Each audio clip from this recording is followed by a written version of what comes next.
Make a bear character in D&D 3.5. DM laughs. Make bear a rogue, put every point I can into disguise. Prestige class as a spy to get more disguise. DM says I can't speak English. Max out bluff. By growling and gesturing, I can fake speaking a language I don't speak. English. Use money to hire a butler NPC. Give him magical item to let him speak bear. An excellent suggestion, Mr. Barrington. We really should ask the group to investigate the Black Marsh. Over the course of the game, be knighted as Sir Barrington. Queen holds a dinner in my honor. A guest becomes the first man to ever make a perception check that can beat my disguise. Shouts out loud. Hey, that guy's not a guy, he's just a bear. Man is escorted out of the castle while the guards apologize profusely for the indignity. We are so sorry, Sir Barrington. Very sorry for this man's behavior.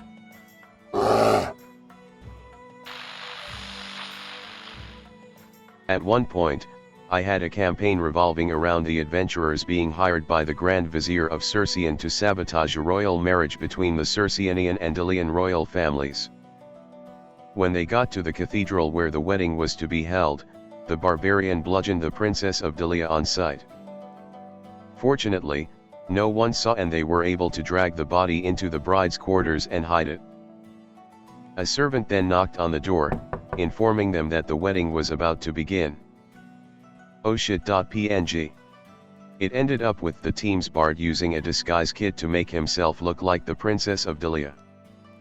So basically the bard, disguised as a pretty princess in a wedding dress, got married. After that, they went on their honeymoon. The Prince of Circean took her on a romantic river cruise to his palace, and she brought her friends the adventurers, who she claimed were her servants. On the night of their honeymoon, they went back into his private quarters.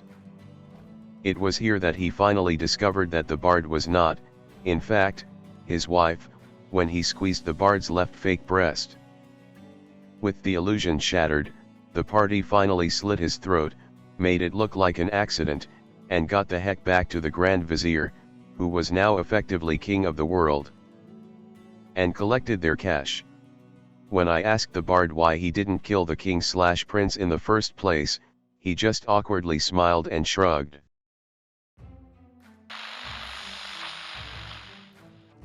OK/TG/imagine evil. Not the truest form of evil, not petty evil, but exaggerated evil. I'm talking straight up cartoonish. I'm going to tie this damsel to the train tracks villainy.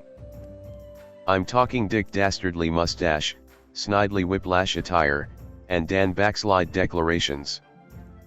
I'm talking about a since I have you in my clutches, here is my plan and I will steal the crown jewels and use them in my moon laser sort of guy. And he will be a good guy. Not even ambiguously. Full on good guy. Probably a wizard too. That damsel he's tying to the tracks?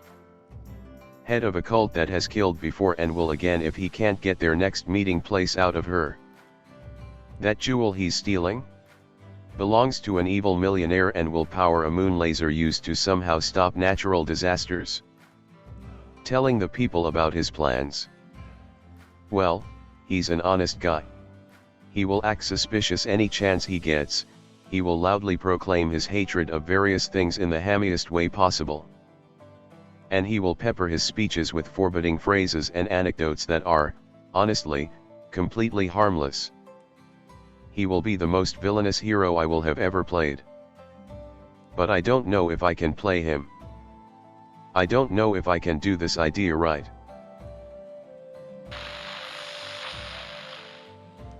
Pyromaniac alcoholic rogue wants a pet. Pays peasants 1 GP per mouse delivered. Has 10k GP. Buys 10k mice. Side note, local cat population starves. Drags 10k mice around in cages in the wagon carrying all his liquor. Thinks maybe alcoholic mice might be more his thing. Tries blends of alcohol and oil to have flammable my servants.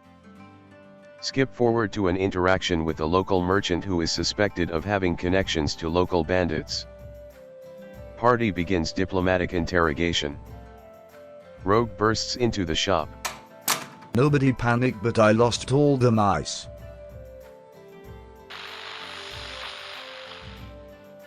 How do you rile up the cage of your group? By throwing them a curveball. Whether it's as a DM or a player. Here is on that I pulled off. Playing as a warrior. Get me hands on a bag of holding. Buy a female slave. Insert bag of holding in girl's vagina. Store weapons and items of all sizes in it. Have her following around with a simple shirt and a skirt. Have quick draw feet whenever party gets into combat. I tell her to bend over and spread herself. Party looks in horror as I pull out a tower shield and bastard sword from her twat.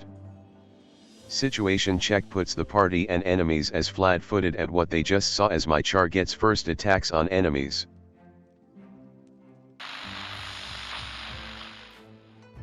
Playing archery spect elf warrior. Party comes upon group of kobolds farting about in a stream. Kobolds don't see us yet. Start long ballin' with bow. They're kobolds, literally can only miss on nat 1, base damage kills them, so not even rolling damage. Snipe 6 of the 30 something before they even realize they're under attack. They start to charge. Continue plinking them. Roll nat 1.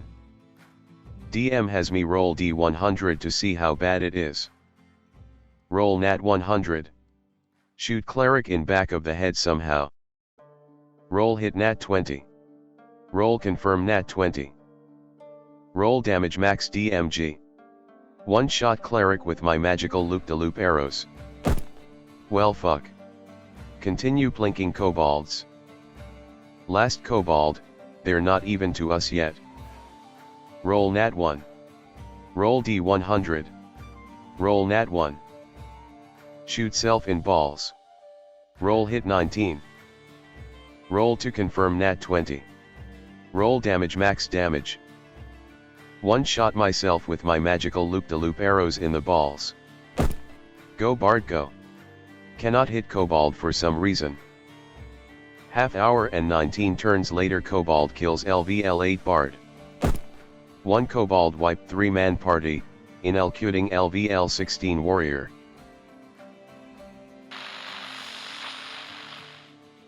My friend purchased a magic ring for 5 GP, which the traveling salesman said had the power to make it look like his finger disappeared when he put it on. The novelty worked just as described, except that it didn't just look like his finger wasn't there, it truly wasn't. A little guesswork, and he decides it must be a fey ring, a tiny little portal to another dimension. Rolling up tiny pieces of parchment with letters on them, he would push them through the ring, and they would disappear. He would do this several times a day, for a week or so, but nothing would happen. Finally, a letter was sent back. A tiny little scroll that required a glass lens to read. It rather rudely asked for him to stop littering the phase study. So, my friend decided to do what any intelligent person would.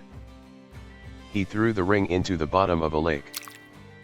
A month later, the Fey Kingdom is waging war on all humanity because the Queen of the Fey's castle is completely flooded.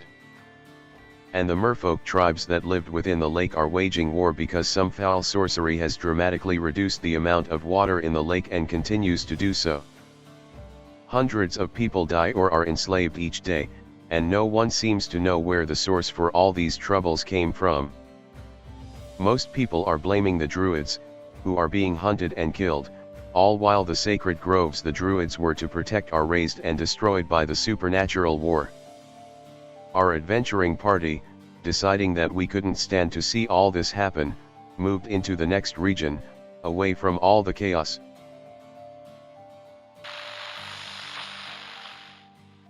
Our DM has a practice, which he calls the Palinka effect. Basically, he takes a utopian setting, whatever it is, it doesn't matter, and edits it so that it somehow shares a land border with Yugoslavia, adjusted for the time period. He then runs through a century of history, treating that location as though it were a historic part of the Balkans. When he is done with that century, he presents the setting to us. It is usually worth playing in. We applied this to Aldous, the kingdom of Blue Rose that receives all the attention. Personally, I think Lartia would be cooler, but whatever, and ended up with something too funny not to play. The idea is essentially, well, it depends on the setting. The approach must differ depending on the givens of the world. The most common is that he redraws the map so that the Balkans are just sort of dropped into the middle of the setting in close proximity to the target. Usually it isn't the whole region. 1. Bulgaria is often excluded, because the DM really hates Bulgarians. But Serbia, Croatia, and Bosnia are sort of the big mandatory 3. Usually it's a bit of a wrinkle in time to the Serbian Empire before the Battle of Kosovo. But with that distinct modern slant in which the whole country is sort of self-aware and fatalistically dystopian. They're always aware that for whatever reason, their task in this world is to ruin everything so that they can leave.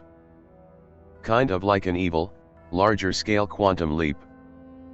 So there's always the same line written in somewhere in the opening text crawl style setting speech, and then, without warning, the Slavs arrived.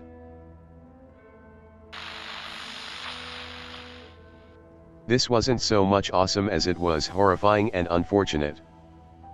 Me and a friend of mine had recently been invited by a mutual friend of ours to join his weekly Pathfinder game. We made 7th level characters. The group's warrior and cleric had both recently left. So we decided to do a monk plus cleric duo, and the GM just had us bump into the rest of the group as we were on a pilgrimage of some sort. I had read through most of the books, and had a pretty okay grip on how the game worked, although I still had to look up a good deal of stuff. Anyway, at one point we were in a town collecting intelligence on a local gang of pickpockets and ended up rather inebriated, as the local townsfolk seemed to be impressed by someone who could hold their liquor. As the night began to turn into day, we headed back to our separate rooms for some well-deserved post-sleuthing rest, and, while the other party members made it uneventfully to their beds, I was instead greeted by a short, ugly man sitting in my cot. I quite reasonably asked him who he was, slurring my words a bit, and he returned the question, quite rudely, I might add. I asked him why he was in my bed, and he responded by raising an unfriendly finger in my direction. I, being a reasonable and sensible man, decided that I would make this moment a teachable one, because in a part of town as dangerous as this, you can't go around sleeping in other people's beds. They might not be as charitable and forgiving as I am. So I cast terrible remorse on him. For those of you who don't know, terrible remorse essentially boils down to me saying you're bad, and you should feel bad. And it working to such an extent that they will literally smack themselves out of guilt. He failed his will save and punched himself in the face, drawing blood. Satisfied, I reiterated my lesson to him and informed the GM that I wanted to cancel the spell. He quickly informed me that that's not how terrible remorse works. You don't cancel the spell.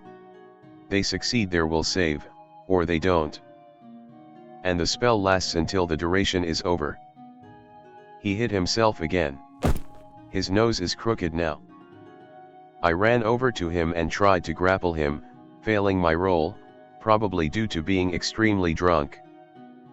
And the GM gleefully described him pushing away from me and slamming his head into the wall with an audible crack.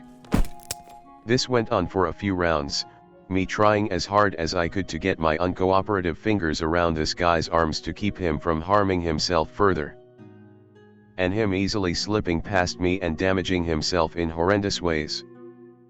Eventually, he dislocated his arm evading one of my grapples and promptly fell unconscious. I took the moment of calmness to prepare a cure light wounds, and laid my hand on his shoulder. healing him and restoring him to consciousness. At which point his knee shot upwards, flattening his nose into his face and plunging him back into unconsciousness. Lesson learned, I waited until the spell had resolved before healing him a second time. He could barely speak, and was clearly terrified of me.